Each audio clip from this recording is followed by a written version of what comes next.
நான் எவ்வளவு கஷ்டப்பட்டு எவ்வளவு லோன் பட்டு எவ்வளவு லொங்கிச்சு நான் கம்பெனில 3.25 லட்சம் ரூபாய் கடன் வாங்கி போய் பாம்பே போய் வந்துருந்தா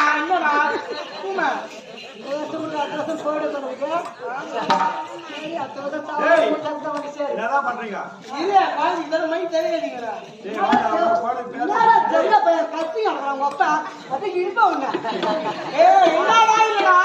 இன்னாடி அம்மளம்மா நானு உனக்கு நானு பிச்சி ஆயப்பழம் போட்டு போதுண்டா போதுண்டா விடுறாப்பா போய் பவுடர் அடிக்கணுமே வேணாம் வேணாம் ரொம்ப சொன்னா இது தட்டி அவுத்து அடிக்கிறேன்